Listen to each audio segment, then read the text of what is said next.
es medio largo. Inciso 1 del RC330 habla de la planificación de operaciones no convencionales. Voy a leer lo que dice el artículo 3008.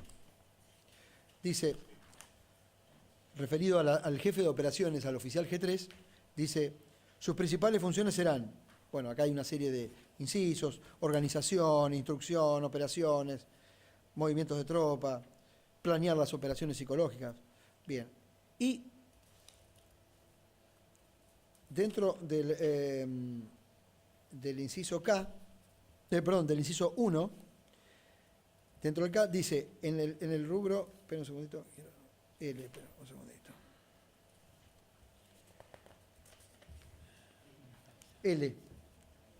Dice, planear las operaciones no convencionales, guerra de guerrillas, evasión, escape y subversión. Uno puede decir, tenía razón la Cámara. Es cierto que el reglamento de conducción para los Estados Mayores, Organización de los Estados Mayores, dice que el oficial G3, que era Rodríguez, debe planear las operaciones no convencionales. No me pasó por alto que en un momento determinado, cuando declaró el coronel Rodríguez la vez pasada, en una ampliación de indagatoria, en un momento le hice una pregunta por las operaciones convencionales y advertí que los miembros del Ministerio Público Fiscal, no digo que celebraban, pero como que estaban satisfechos con una respuesta que habían recibido en el sentido, está reconociendo que hay operaciones no convencionales. Acá existe una falsa interpretación que los hechos ocurridos en la Argentina en la lucha contra la subversión son operaciones no convencionales. Y para esto, ¿a dónde me voy a ir? Al reglamento de operaciones no convencionales. Que lo tengo aquí, es el RC 8.1.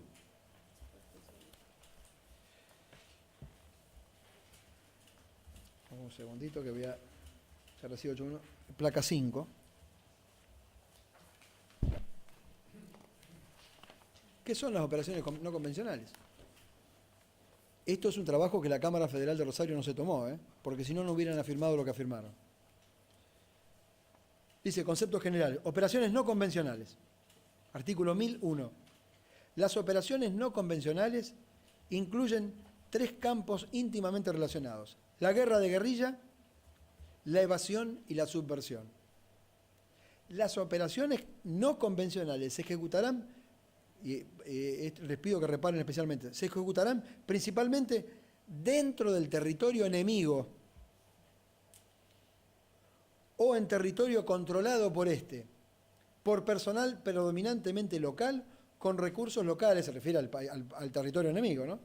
Con recursos locales y generalmente apoyado y dirigido en grado variable por una fuente externa, país patrocinante, con el fin de obtener objetivos políticos, militares o económicos que sirvan a los del teatro de operaciones. Y aquí hace anunciación qué es la guerra de guerrilla, qué es la evasión, qué es la subversión. Señores jueces, las operaciones no convencionales están previstas en este reglamento para ser realizadas en territorio extranjero.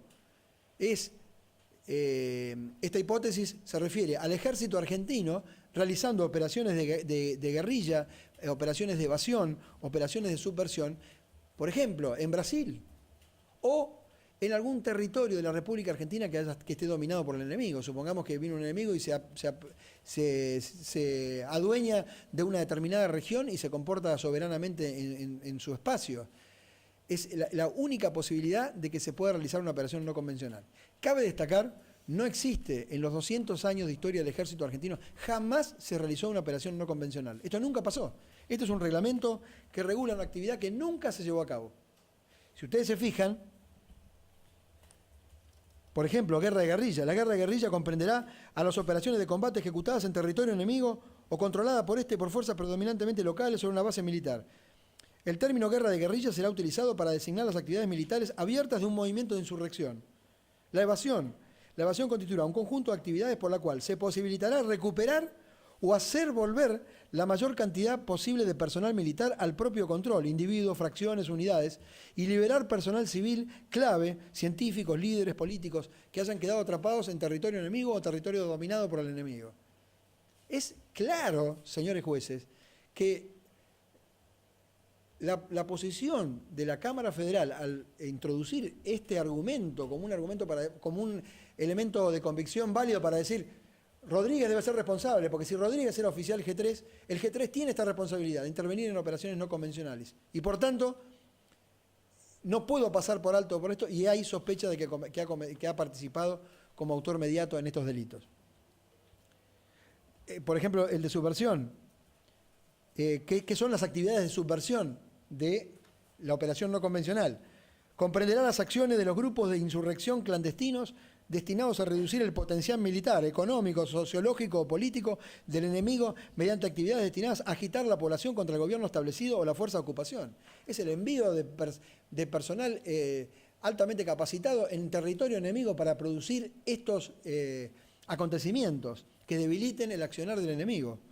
Esto es el reglamento, y existen, es decir, quiero ser breve en la exposición de esto, pero hay, invito a vuestras excelencias y a las partes que revisen este reglamento y van a advertir con leer 2 carillas, 3 carillas, o con los que les he puesto a ustedes para seguir esta audiencia, que claramente esto es un error reglamentario grosero y que debilita sustancialmente la posición acusatoria que hay respecto del señor Rodríguez.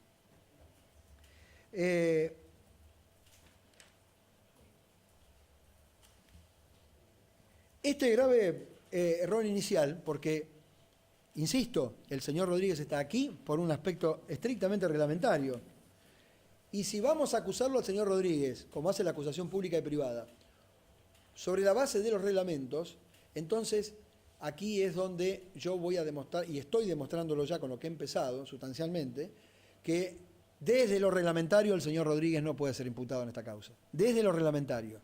Y si hay otros elementos de conocimiento que pudieran alimentar esta idea de que el señor Rodríguez debe haber participado en estos hechos, que lo digan, y no fue dicho. En ninguna de los completos alegatos que han hecho los distinguidos colegas de las acusaciones, no se ha presentado un solo elemento de juicio que vaya más allá de este análisis reglamentario. Pero es peor todavía, vuestra excelencia, porque nos tomamos el trabajo, con mi colega, nos tomamos el trabajo de transcribir textualmente el único pasaje que, por ejemplo, el doctor Reinares dedicó al señor Rodríguez. Y acá así advertimos una argumentación que pienso que es autoeliminante, porque yo lo transcribí textualmente, pero demuestra que inclusive el doctor Reinares deja entrever que, bueno, es posible, claro, seguramente en respuesta a la extensísima explicación que diera el coronel Gutiérrez en su apelación de indagatoria, seguramente para dar una respuesta a eso, porque quizás no habían advertido esto de las operaciones no convencionales, pero el doctor Reinares dio a entender, bueno, los reglamentos a veces aplican, a veces no, o sea, hasta esa incerteza tenemos. Es decir, el señor Rodríguez está por un tema reglamentario, pero también estamos diciendo, bueno, pero puede ocurrir que no se haya aplicado el reglamento. Si no se aplica el reglamento, entonces, ¿cómo es posible que el señor Rodríguez esté sentado como acusado acá? ¿Sobre la base de qué argumentos? Y les voy a leer un pasaje de la transcripción de lo que dijo el doctor Reinares, que vale la pena recrearlo.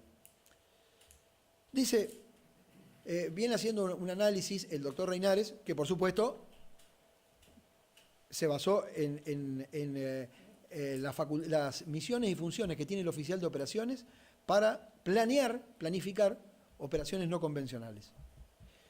Y dice, bueno, sobre este punto, sobre la aplicación o no de determinados reglamentos a estos hechos, lo que hay que señalar es que como en el marco del plan sistemático de represión clandestina e ilegal se tomaron aspectos formales y aspectos informales, y se adaptaron aspectos formales a la informalidad, digamos, trato de ser textual, ¿no? Digamos, a ver, hay aspectos formales que se respetaban las jurisdicciones, pero otros aspectos eran informales, eran verbales y también se adaptaban a aspectos formales. Esto también se vincula con lo que señalábamos antes de hablar de la privación ilegítima de la libertad. Es decir, bueno, esto hay que analizarlo en un determinado contexto. Digamos, esto no era una situación donde el que daba las órdenes al ejército argentino era su comandante en jefe, el presidente de la nación elegido democráticamente, digamos. Acá era donde había una autonomización de la fuerza ejército y por ende podía darse los reglamentos que quisiera, sin rendirle cuentas a nadie, Entonces, ¿por qué no vamos a utilizar elementos de algún reglamento que está previsto técnicamente y en pureza para otras situaciones? Porque no podemos suponer de utilizarlo para esto, digamos, o sea, porque todo esto se realizó de acuerdo a los planes que ya habían sido aprobados anteriormente, pero adaptados a la represión ilegal fundamentalmente clandestina. Yo creo que esta argumentación habla por sí sola. El doctor Reinari está reconociendo claramente que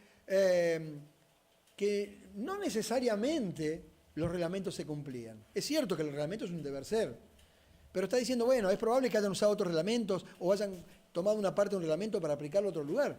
Entonces, ¿cómo nos componemos para sostener la imputación del señor Rodríguez sobre la base fría de la letra de los reglamentos? Si la acusación va a decir que el señor Rodríguez es culpable por los gravísimos hechos que se le están atribuyendo, y se pretende tener una certeza apodíctica, desde la óptica de simplemente, como el reglamento dice que él se tendría que haber encargado de esto, que ya he mostrado que no tiene nada que ver con estos casos, ni siquiera con los casos del 76-77, sobre la base de eso es que él tiene que ser responsable.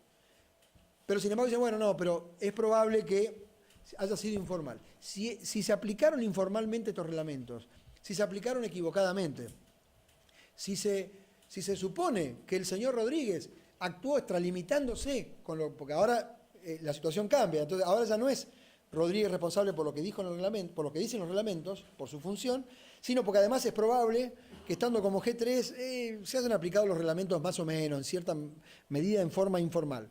Si es así, es carga inexcusable de la acusación probar eso. Esa informalidad debe ser probada. Acá no fue ni mínimamente intentada, señores jueces.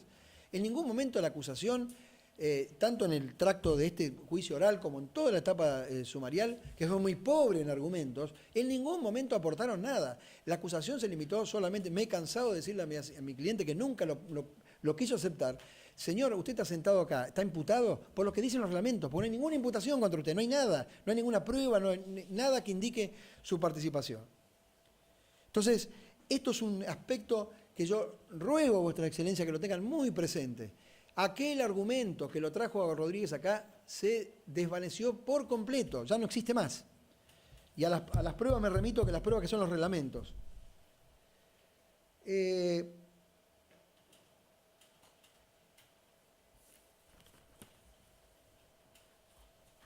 Bueno, respecto a este reglamento de operaciones no convencionales, había otras cosas que yo también quería destacar. A ver, un segundito. No. Por el momento, después le voy a traer a colación.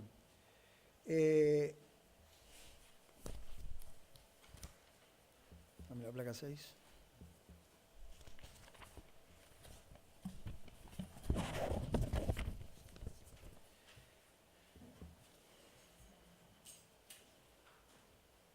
Bueno, esto del territorio